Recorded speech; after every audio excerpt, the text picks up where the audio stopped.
CME Online presenta Historia de la Medicina. En este capítulo trataremos la gripe española. Existen similitudes entre el pasado y el presente y seguramente las habrá nuevamente en el futuro. En la primera mitad del siglo XX, cuando corría el año de 1918, se inició con reportes de una epidemia que no conocía de nada. No sabía de discriminación de razas, edad o condiciones socioeconómicas. Se bautizó de forma incorrecta como gripe española, porque se reportó inicialmente en España por la no censura de prensa en ese país por esos días a causa de la Primera Guerra Mundial en Europa. Se supo después que el primer brote se presentó en Fort Riley, Kansas, Estados Unidos, en el otoño del año anterior, 1917. La comunicación no era como la comunicación de hoy. Y qué coincidencia, España puso 8 millones de infectados y 300.000 decesos. Le achacan el primer caso al ranchero Gilbert Mitchell en el sitio de acuartelamiento de la tropa.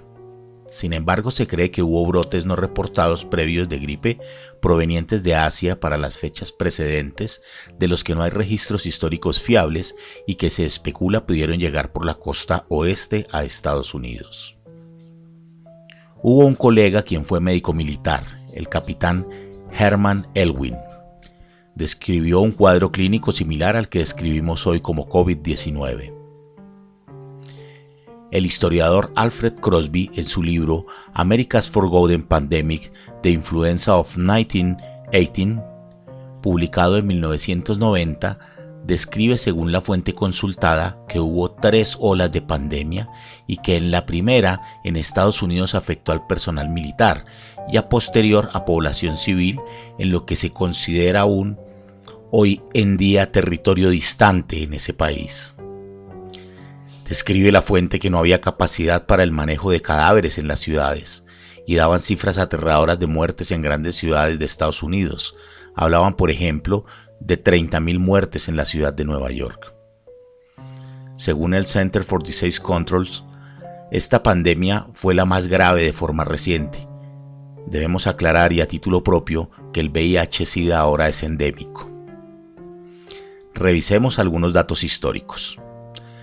La mortalidad se calcula que fue del 10 al 20% de los infectados.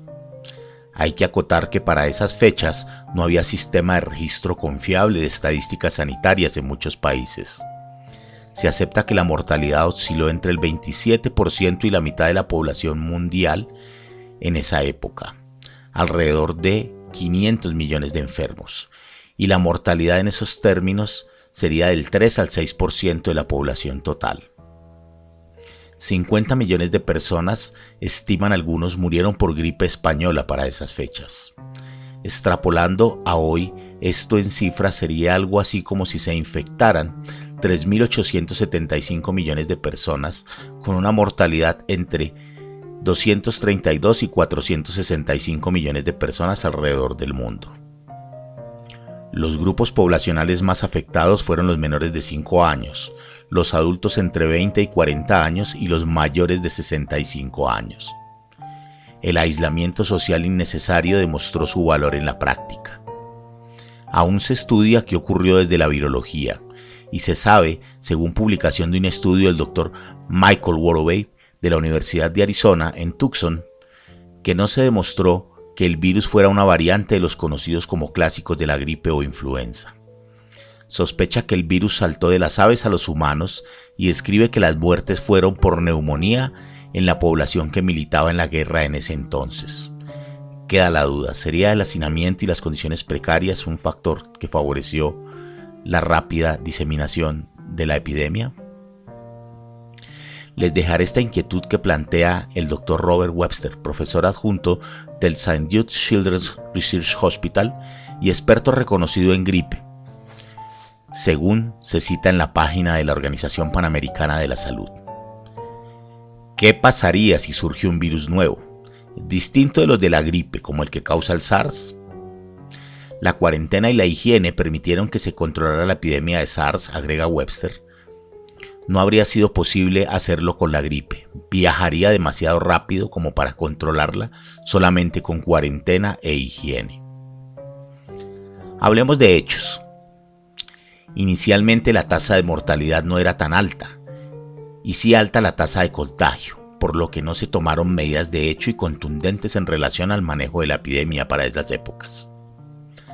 A consecuencia de esto, se creó la denominada Liga de las Naciones, en la Conferencia de Paz de París en 1919, al final de la Primera Guerra Mundial.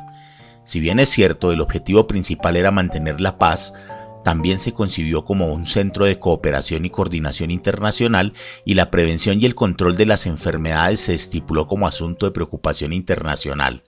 Estas fueron las bases del sistema moderno para el control global de crisis sanitarias, como la del ébola o la gripe aviar. Hoy, la Organización Mundial de la Salud dicta los lineamientos técnicos a seguir por los gobiernos según las necesidades a estos aspectos. En 1920, el virus desapareció, así como llegó sin dar aviso, y nos ha dejado el legado histórico de la gripe española.